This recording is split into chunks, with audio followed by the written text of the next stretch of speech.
Right, so hello and welcome back to Books and Things and welcome to another video, and today I'm going to be telling you about my favourite classic authors.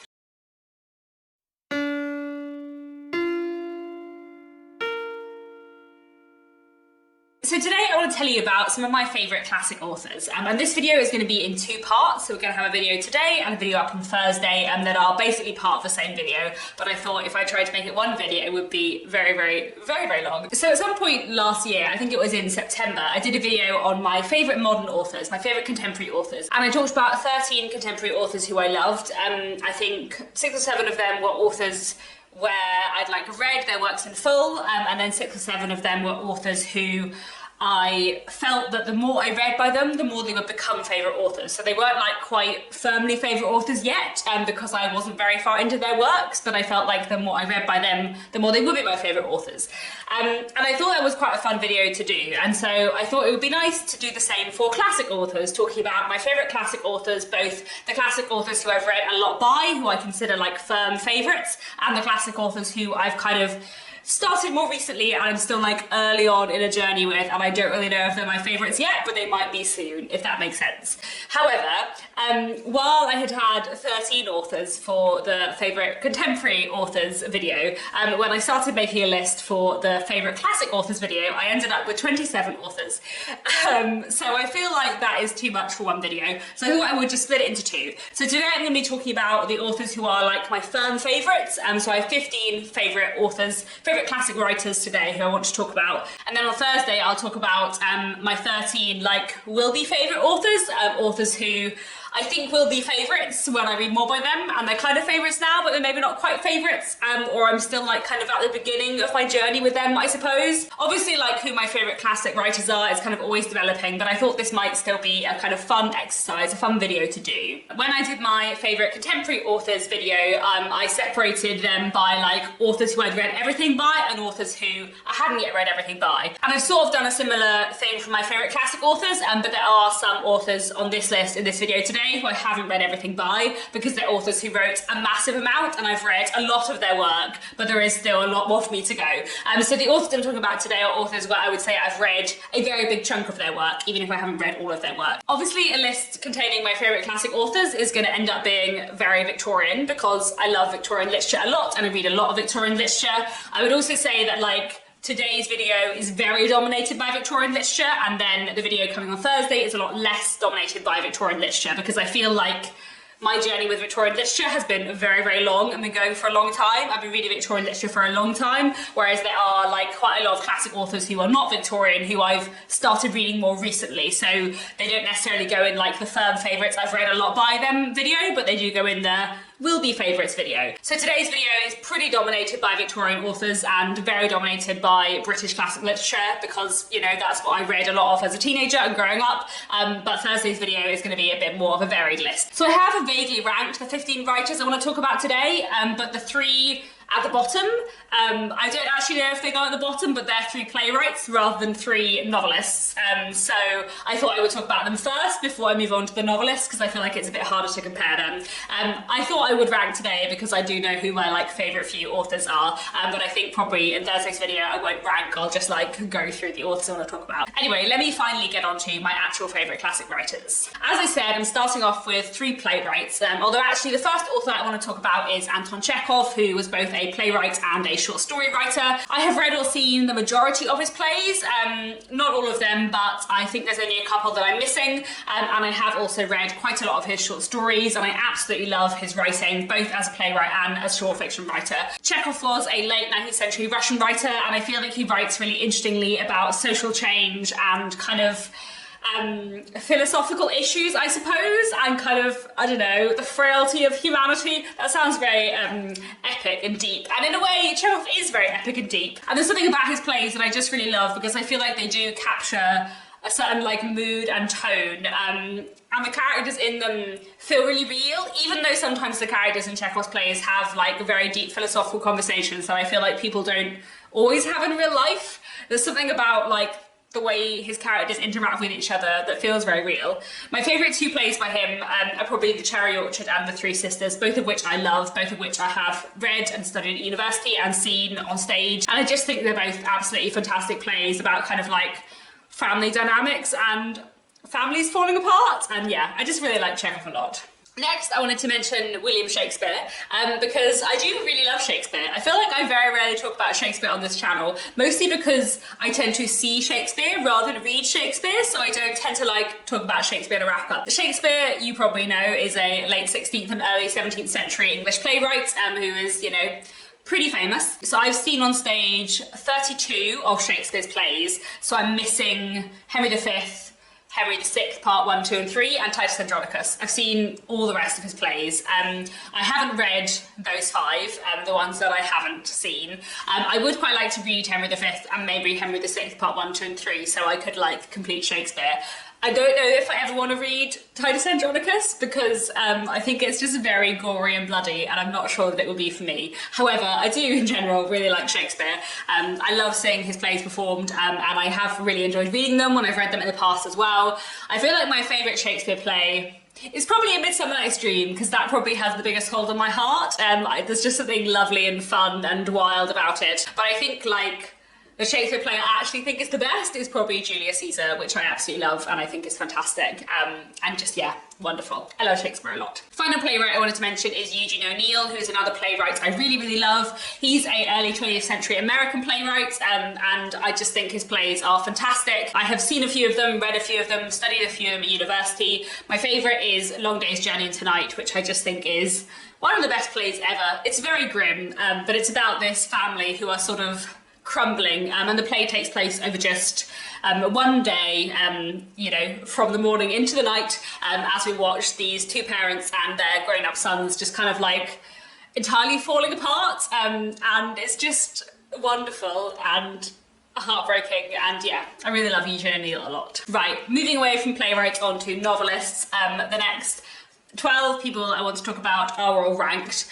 So at number 12 you have Anne Bronte, who is an author who I really, really love, Victorian author, one of the Bronte sisters. I find it really hard to rank the Bronte sisters in any kind of list because obviously I know they were 3 people, but I feel like I often think of their books together.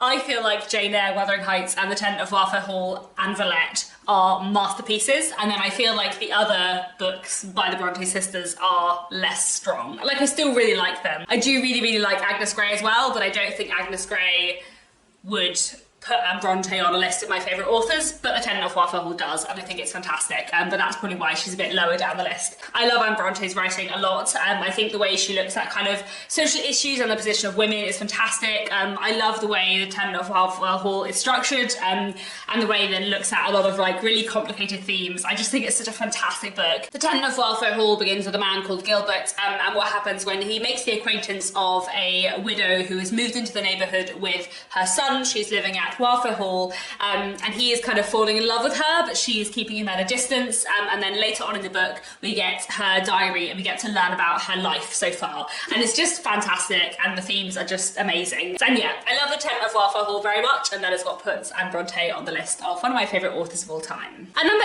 11 we have Agatha Christie. I'm holding up And Then There Were None, which is my favourite book by her. Agatha Christie is a 20th century British crime novelist, obviously very, very well known, especially for her Poirot series and her Miss Marple series. I have certainly not read all of Agatha Christie. She wrote a lot of books. I have read 28 of her books, and I feel like I barely skimmed the surface. She wrote so many amazing mysteries.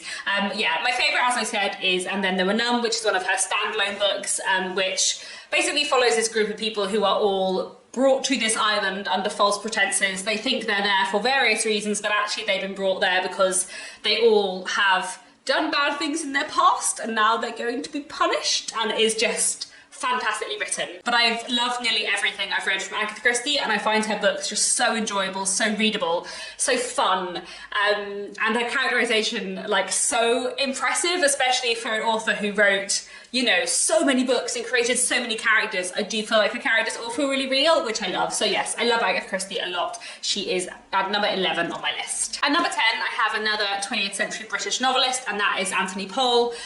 So I really love his book series, A Dance to the Music of Time, which is a 12-book series, which is set from the 1920s to the 1970s, and he wrote between the 1950s and the 1970s, and it basically charts like the course of 20th century British history through the eyes of one man, Nick Jenkins. But it's not really about him, it's really about all the people he meets in his life. And I just really love it. It's such a fantastic series, one of my favourite book series of all time. I've read all of the books twice, and I just love it a lot. I have read one other book by him, which was Afternoon Men, which I thought was okay, but I didn't love nearly so much as A Dance to the Music of Time. So there are still more books for me to read by Anthony Farr. I haven't read everything by him by any stretch of the imagination, but I have read 13 books by him, and I feel like I love A Dance to the Music of Time as a series and a work of literature so much that he definitely belongs in this list as a firm favourite. At number 9, we're back to the Victorians, and we have Emily Bronte. It's very hard to know where to rank Emily Bronte because she wrote one novel, Wuthering Heights, and also some poetry. I really like her poetry, and Wuthering Heights is one of my absolute favourite books of all time, and I think it is a genuine masterpiece. But obviously, like some of the authors I'm comparing her with in this list wrote dozens of books, so you know, it's hard to compare. It doesn't really matter, it's all arbitrary. Anyway, I love Emily Bronte a lot. I love her writing, I love her characterization, I love the weird wildness that is Wuthering Heights. I know it's not for everyone, and I completely understand why, because all of the characters are awful, and it's just chaos, but it's just also wonderful. I love the weird structure of it. It's a story within a story. This man called Lockwood just comes to stay in the Yorkshire moors, and when he meets his neighbour, a strange, unsociable man called Heathcliff, he ends up finding out more about Heathcliff's life from the housekeeper in the place where he is staying, and we go back into the past and learn more about this mysterious figure of Heathcliff. It is a brilliant revenge story and a story of like family chaos, and I just love it very much. Emily Bronte is a truly fantastic writer, and you know, I wish she had lived decades more and written dozens of books, because that would have been very awesome. At number 8, I have Nella Larsen, who is an early 20th century American writer. I think Nella Larsen is truly wonderful. Nella Larsen, a bit like Emily Bronte, didn't write very much. She published 2 novels, Passing and Quicksand, and also a few short stories. I've read both Passing and Quicksand, both of which I loved, and I've also read one short story. There are a couple more short stories by Nella Larsen that I want to track down and read, but I don't think there are very many. I don't think she wrote very much at all. But Passing is genuinely one of the best books in the world. I feel about Passing a bit like I feel about Wuthering Heights, even though they are completely different books. But I feel like Passing, like Wuthering Heights, is like a genuine masterpiece of literary creation. That I'm like, not only is this one of my favourite things, but I also think it's just like genuinely brilliant in every way and completely perfect. I really loved Quicksand too, but Passing is my absolute favourite. It's probably my favourite modern classic. It's probably my favourite 20th century book. So Nella Larsen was part of the Harlem Renaissance movement in early 20th century America, and Passing is a novel which is about 2 women, both of whom are pale-skinned African-American women. Claire has passed as white for a lot of her life, and is married to a white, very racist man who doesn't know that she isn't white, whereas Irene doesn't pass. And the book is kind of about Claire and Irene meeting again, and the events that go on from there, and it's just absolutely amazing. For a book that is this short, like, it packs in so much, and the characterization is utterly superb. And I just think Nella Larsen is, yeah, a fantastic writer, a master of like tension and theme, and sort of an absolute master of characterization. And Quicksand too is fantastic, and the characterization in there is just immaculate. And yeah, I think Nella Larsen is fantastic, so definitely a firm favourite author of mine. At number 7, we're back to the Victorians again. It's another Bronte sister, it is Charlotte Bronte. Charlotte Bronte is a wonderful Victorian novelist who I love a lot. She wrote 4 books and some poems and sort of unfinished works. I think I have read pretty much everything you can read that is out there from Charlotte Bronte. As I mentioned earlier, I love Jane Eyre and Villette. I think they are masterpieces. I also do really like Shirley, don't like The Professor quite so much, but I do love Charlotte Bronte a lot as an author. I love her writing. I really like her characterization. I like the slight oddness of her books, and I like the way she looks at the position of women. I just think there's a lot of stuff in her books that I really enjoy. Jane Eyre is my favourite. There have been times in my life when Villette has been my favourite, but I think Jane Eyre has returned to being my favourite. I just love Jane Eyre. It's a fantastic Victorian buildings romance about a young woman getting her first job as a governess, and all the strange things that ensue. But it's also a book about learning to value yourself and learning to think that you're worthy of happiness, and I just, yeah, I just love it a lot. And number 6, I have Thomas Hardy. Thomas Hardy is a writer who I really, really, really love, and I love both his novels and also his poetry. I would say that he is probably my favourite poet. He's a really interesting one because he wrote all his novels in the 19th century. He is a Victorian 19th century novelist, but then a lot of his poetry was actually written in the 20th century. He lived quite a long time and he gave up novel writing after his last novel, Jude the Obscure, in the 1890s, and focused entirely on poetry. So a lot of his poetry output is 20th century, even though his novels are from the 19th century, which is kind of interesting. So I've read a lot of Hardy. I've read all 14 of his novels. I've read quite a few different short stories, and I've also read a lot of his poetry. I'm holding up Far From the Madding Crowd, which I sometimes say is my favourite Hardy novel, but sometimes I also say that it is Jude the Obscure, and sometimes I also say that it is The Woodlanders. I think it probably is Jude the Obscure, but apparently when I was putting the stack of books together to hold up with the thumbnail, I took Far From the Madding Crowd, I chose Far From the Madding Crowd instead, but maybe I love Jude the Obscure more. But then I also do really love The Woodlanders. Basically, I love everything that Thomas Hardy wrote, except for The Well-Beloved. Don't read The Well-Beloved. I love the way that Thomas Hardy writes about rural life, the way he writes about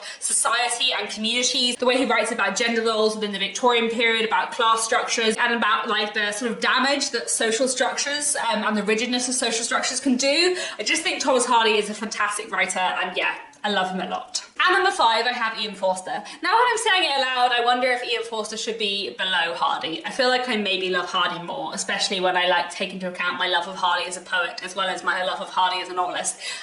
But you know, it's too late now. Ian Forster is at number 5 and Thomas Hardy is at number 6. We'll live. I really love Ian Forster a lot. He is an early 20th century novelist who I think wrote some fantastic books. I've read all of his 6 novels, plus some of his short stories, and a non-fiction work or 2 as well. I really love the way he writes about society and class and relationships. I really love the fact that in a lot of his books, characters fall in love with the people that narratively they're not supposed to fall in love with. I feel like he's very good at twisting the kind of traditions of the Victorian novel. Bearing in mind he was writing just after the Victorian period, I think he's quite good at using Victorian tropes and dissecting them and twisting them, which is something that, as someone who has read a lot of Victorian literature, I really, really appreciate.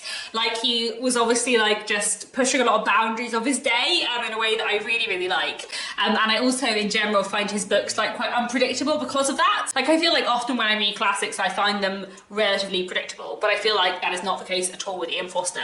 My favourite book by him is probably Maurice, which was written in the 1910s, but wasn't published until after his death in the 1970s, because it looks very directly at homosexuality and the main character Maurice kind of coming to terms with his own sexuality and falling in love with 2 different men over the course of the book. It's a wonderful, wonderful, powerful, amazing novel that I just hugely, hugely recommend. But I would also really recommend Howard's End, which is probably my other favourite book by Ian Forster, which I also love and also think is amazing, and looks at class and social structures in the most amazing way. Basically, I just think Ian Forster is absolutely fantastic. Maybe he can stay above Hardy, actually. I do really, really, really love Ian Forster. At number 4, we are back to the Victorians again with Anthony Trollope, who I love a lot. Anthony Trollope is a fantastic author who was very prolific, so I haven't read all of his books. I have read 28 of them, which means I've read just a bit over half of his completed works. He wrote, I think, 47 novels, and I actually haven't read any Anthony Trollope yet in 2023, so I need to make sure I do that soon because, he wrote a lot and I do need to keep working my way through them because I do love them a lot. There is a lot that I love about Anthony Trollope. I feel one of the things I like so much about his books is that I feel I can really trust him as a writer. I feel I can trust his plotting to give me a satisfying book and to give me the ending I want. There are a couple of exceptions, but in general I feel I can really trust Anthony Trollope as a reader to give me an enjoyable reading experience. I feel I just really love his writing and his characterizations and the way he does his plot. He writes really interestingly about class and money and politics and moral dilemmas and love. I feel he has some fantastic love stories, some really fantastic characters, and I just really, really adore his books. I'm holding up here The Way We Live Now, which is one of my favourite books by him. I love it a lot. I think it's fantastic. It's set in London and it's kind of about the corrupting power of money, I suppose. And it's partly focused on this family called the Melmots who arrive in London with a massive fortune and everyone flocks to them at once. But I also really love his Barsetshire Chronicles, which are 6 interconnected novels which are set in the fictional county of Barsetshire and look at various kind of interconnected characters who are linked by the places in which they live. I just really love the Barsetshire Chronicles for being an interconnected series of novels, and like there's just something so fun about that. Like each story kind of more or less stands on its own, but there are lots of characters who crop up between them, and we kind of get to know this setting and also like various families who we see again and again. I really love those books, and in fact the 5th book in the series, The Small House at Allington, is probably my other favourite Anthony Trollope, along with The Way We Live Now. And yeah, I just love Anthony Trollope a lot. And it's kind of nice that there is one of my absolute favourite authors who I do like still have an awful lot of novels left to read by because he wrote so much.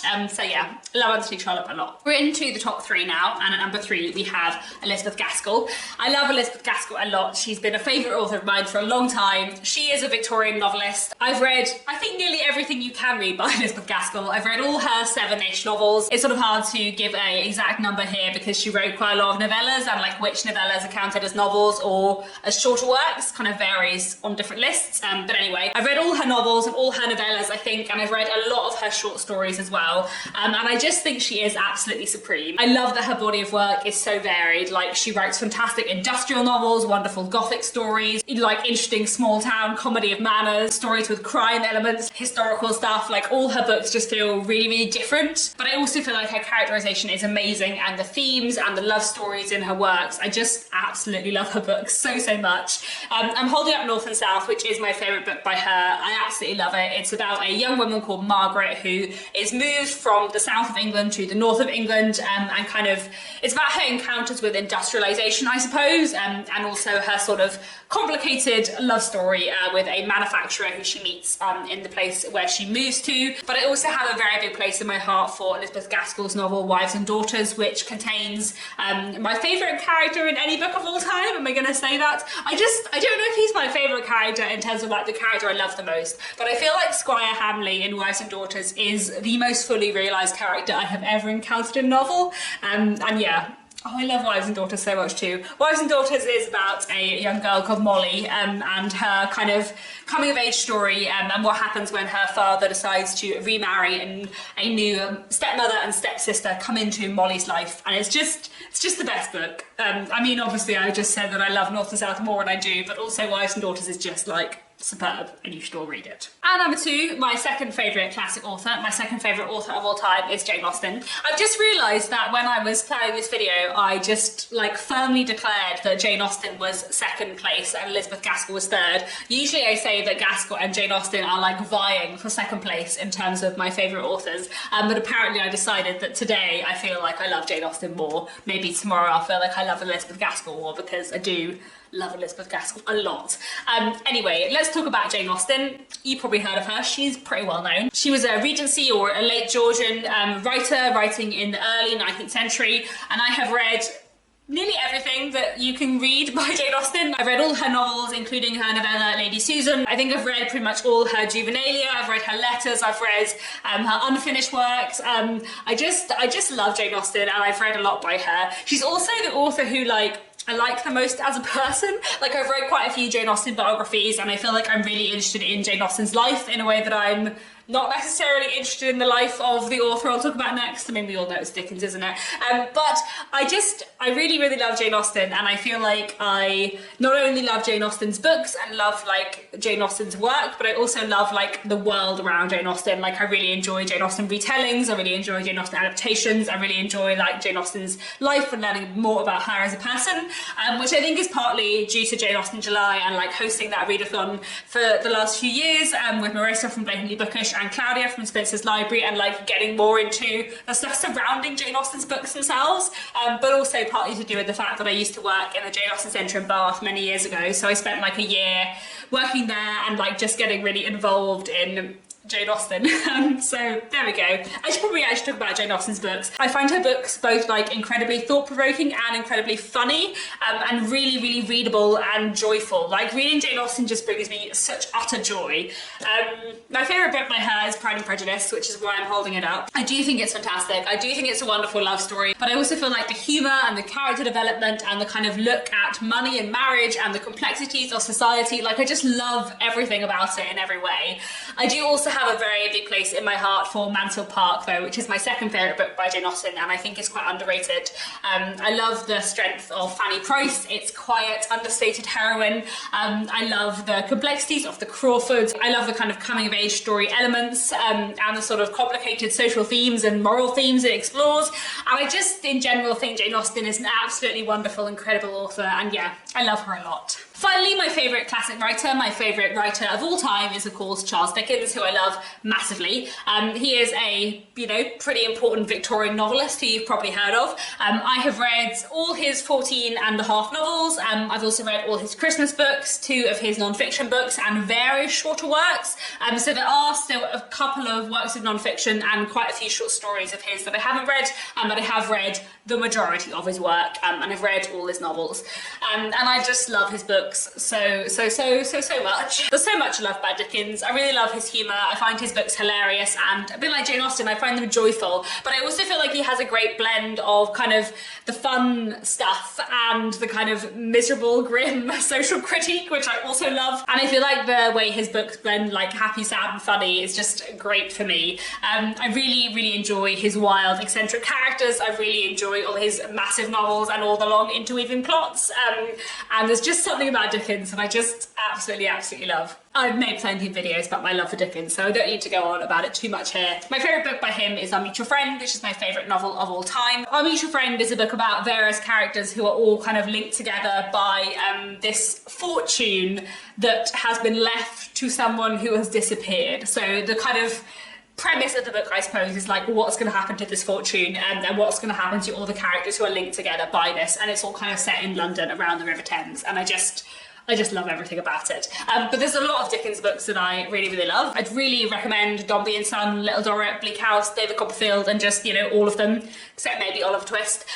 Dickens is my favourite author, and I think he's wonderful. I'm currently hosting a Mary Dickens read-along over 2 years, where we're reading all of his novels in publication order. We're on the Old Curiosity Shop at the moment, and I just rereading Dickens and listening to Dickens on audiobook especially is just such an utter joy.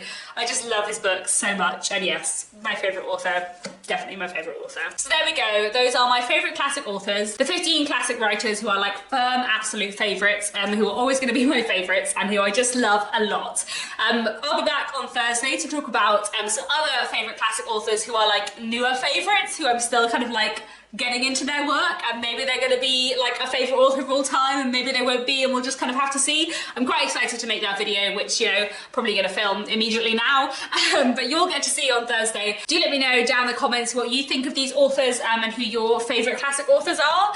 And that's all for now. Thanks so much for watching, and I'll be back very soon with another bookish video.